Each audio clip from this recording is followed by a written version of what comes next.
जो एक अफसोसनाक वाक़या रूनुमा हुआ है। मरियम नवाज़ साहिबा जब वो नेब के दफ्तर में पेशी के लिए पहुंच रही थी, जहां उनके कारकुनों के ऊपर आंसू गैस फेंका गया, मरियम नवाज़ साहिबा को भी तशद्दुद का निशाना बनाया गया। अगर ये बुलेट प्रूफ गाड़ी न होती तो खुदा जाने उस वक्त फिर मेरी क्या हालत होती। नेब की भी मजम्मत करते हैं जो अब वो बहाने बना रही है कि हमने तो उनको तन्हा बुलाया था और हमने तो उनकी पेशी कैंसिल कर दी थी। तो ये बातें पहले भी जब कोई पेश होता है तो उनके साथ वर्कर जाते हैं, लेकिन इहाते में तो हर एक तन्हा होता है, नेब के दफ्तर में तो हर एक तन्हा होता है।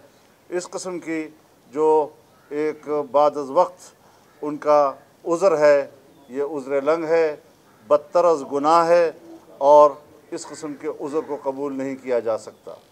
तो हम बड़े वाज़ेह अल्फाज में उनके साथ यकजहती का भी इजहार करते हैं और उनके साथ होने वाले इस वाक़े की शदीद अल्फाज में मज़म्मत करते हैं।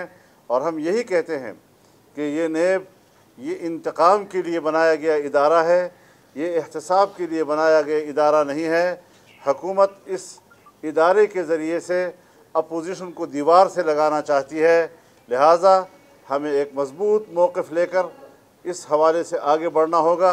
जब तक हम इस्तिक़ामत के साथ एक मज़बूत मौक़िफ़ नहीं बनाएंगे, जब तक अपोजिशन तमाम की तमाम यकसू नहीं होगी, हम इन ज़ालिमाना इक़दामात और इस नाजायज़ हुकूमत के ख़ात्मे के लिए मौसर किरदार अदा नहीं कर सकेंगे। नून लीग की गाड़ियों से पत्थर इसलिए बरामद हुए हैं कि वो बाकायदा पत्थरों के साथ भेजे गए हैं ताकि हमने जो कुछ करना है उसको काउंटर हम कर सकें।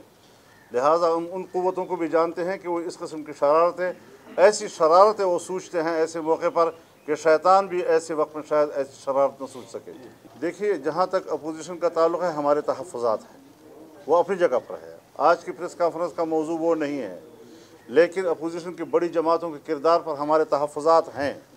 वो दूर होंगे तो फिर APC भी हो सकेगी और बाकी काम भी हो सकेंगे। इसलिए मैंने कहा कि अपोजिशन को यकसू हो जाना चाहिए। कुछ हो सकता है अल्लाह की तरफ से कोई ढील हो एक बुरे अंजाम तक पहुंचाने के लिए, लेकिन बहरहाल इसके ख़ात्मे की ज़िम्मेदारी जहां सेलेक्टर्स के ऊपर है और उनकी एक ज़िम्मेदारी बनती है, वहाँ अपोजिशन पर भी इस हद तक ज़िम्मेदारी ज़रूर है कि वो आज तक अपनी यकसुई का मुज़ाहरा नहीं कर सकी, जिसका फ़ायदा वो उठा रहे हैं। मौलाना साहब, शुजात साहब ने कोई आपसे रब्ता किया है? नहीं, झूठ बोला जा रहा है कि नेब के ऊपर हमला किया गया। नेब के और कारकुनों के बीच में फासला था और कारकुनों का इकट्ठा होना ये उनका हक है, लेकिन उस हाथ में नहीं जहाँ पर पेश होती है वहाँ तो कोई भी नहीं होता। इंशाअल्लाह मौलाना साहब, सदारती इंतखाबी अमल में, वज़ारत उज़्मा के अमल में भी और दूसरा आपके मार्च में भी मुत्तहिदा अपोजिशन में पीपल्स पार्टी और नून लीग ने आपको धोखा दिया है। इस मरतबा आप धोखे के लिए तैयार हैं? देखिए, अल्फाज ज़रा सही तरह बोला करें। आपको सवाल करने का ज़रूर हक़ हासिल है, लेकिन अल्फाज को एहतियात से इस्तेमाल करने का भी आपकी ज़िम्मेदारी आयद होती है। हम इतनी भी गए गुजरे कारकुन नहीं हैं कि वो हम आपकी इस किस्म के अल्फाज का जवाब दिया करें। ये बातें हम उनसे कर चुके हैं ऑलरेडी। इसी पे हमने इख्तिलाफ राय किया है। यही चीज़ें हमने तय करनी है कि आइंदा भी ऐसी सूरत हाल पेश आ सकती है, तो बार बार इस किस्म की सूरत हाल कि हम हुकूमत को सहूलत भी मुहैया करें और हम अपोजिशन भी रहें, ये दोनों चीज़ें इकट्ठे नहीं चल सकती। एक ही मौक़िफ़ पे आना पड़ेगा, मजबूती के साथ आना पड़ेगा, यकसू होकर आना पड़ेगा, इस्तिक़ामत के साथ आना पड़ेगा।